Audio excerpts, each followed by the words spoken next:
So is it entrepreneurship in silos, or is it a ubiquitous culture which you have developed at NMIT Universe?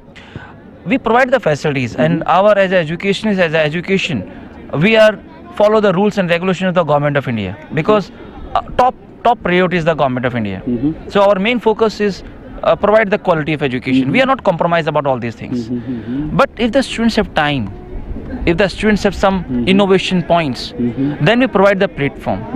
Rest is up to the mentor and the mentee, ki how to encash or how to involve their ideas with respect to the system. Okay. We have one this Shine Shadow, who are expert in their patent filing. Okay.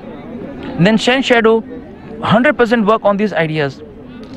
That idea is acceptable or not. Students have idea, raw idea, how to write the patent, how to convert these in this particular side. That is plays very important role. Okay. So we have the mentors not only for the education faculty is there and professor is there, but we have the corporate experts as well, those who guide the student. Like in MBA, our selection process is not that you fill the application form and you score the good marks and you are selected in MIT. Okay. No, our system is different.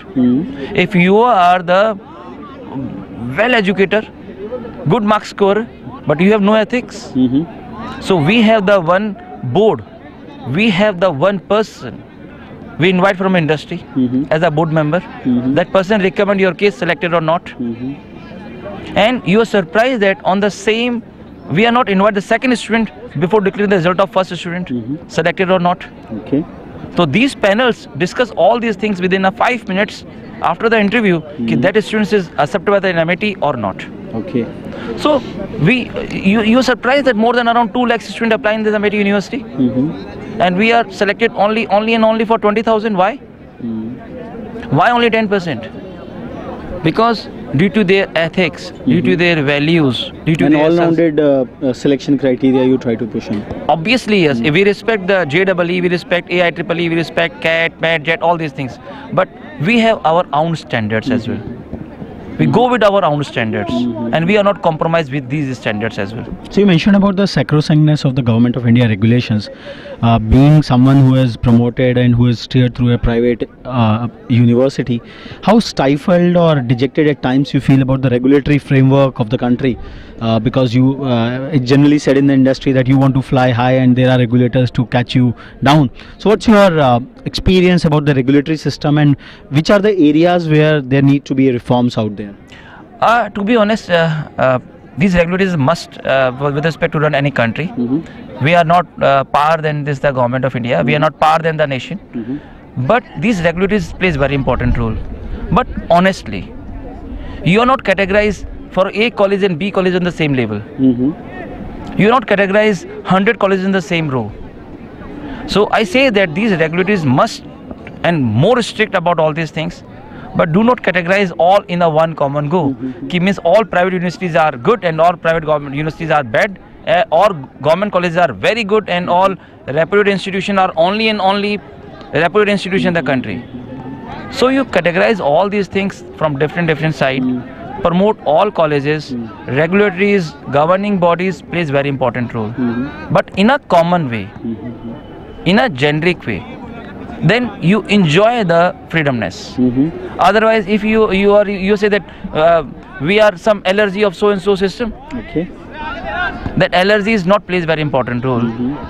That allergy from your body, from different side and in your body, and the prevention is the doctor, not by your family member on the other side. Then you go with the doctor side.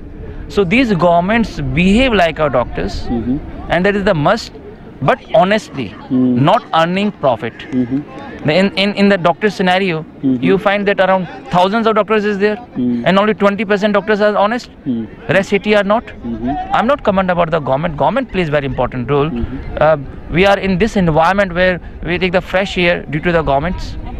So we follow the rules and regulation of the university. That is not with respect to our system. That is with respect to all system. But my humble submission to the government that not compare all university in the one parameter. Give the freedom to the other universities. Give the freedom to the young scientists.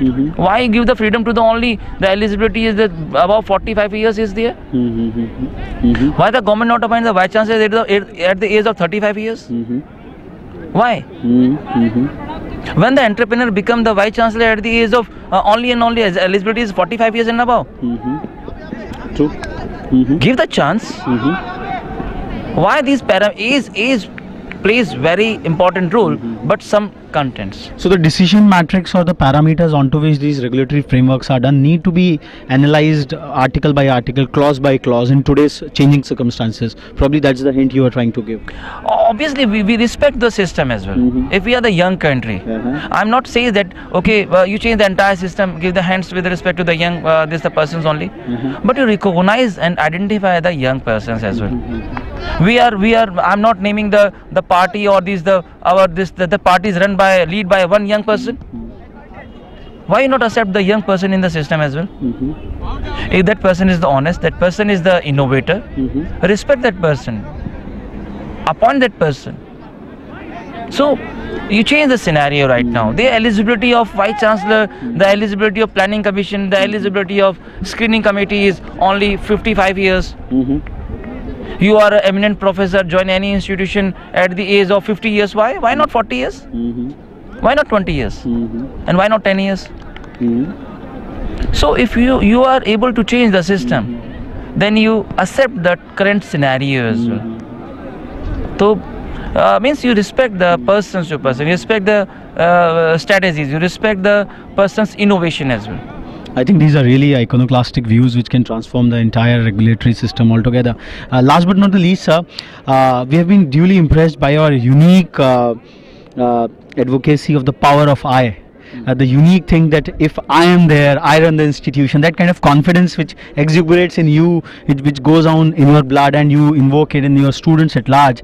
So the last message, what is this power of I which you are living and leading? To be honest, as a person, you always thank to God. God, thank you to giving such wonderful life to me. And there is a one life. There is no retake in the life. And second important thing about the confidence. Confidence with respect to honest. So you work with the confidence with the honest. If you are the honest and you follow the all rules and regulation of the system, then enjoy your life. Now my mantra is there, Kal Yug. Again I repeat, that is the message for my. You asking the question to my. Means Kal Yug means your Kala Ka Yug. Kala Ka Yug means your way of expression, your way of communication, and your way of expected by the industry. Yes or no? These plays very important role. So behave like according to system. When after 40 years, when I am old, my approach is the different. When I am the age of 35, my approach is the different. When I am the age of 50 years, then my approach is the different. So we always respect the current scenario, respect the human being, respect the system. So with this message to the young entrepreneur, confidence and believe in God, respect the colleagues and society as well. So it has been a really fabulous interaction with you. With the power of I from Professor Dr. Rana, I think that this Edupreneurs Talk series will ignite and influence a lot of youngsters and a lot of peers who would be watching this show. The great grand vision with which Dr. Rana has been leading this entire institution. One of his other hallmark which he has been propagating is perseverance, sticking to an organization, to an institution and seeing it flourish. It's not like a day-long or a momentary success. Behind every success there is a 25-year of toil and persevered effort. Thank you, Dr. Rana, for your valuable time. Thanks a lot. My honor. Thank you, Raghav.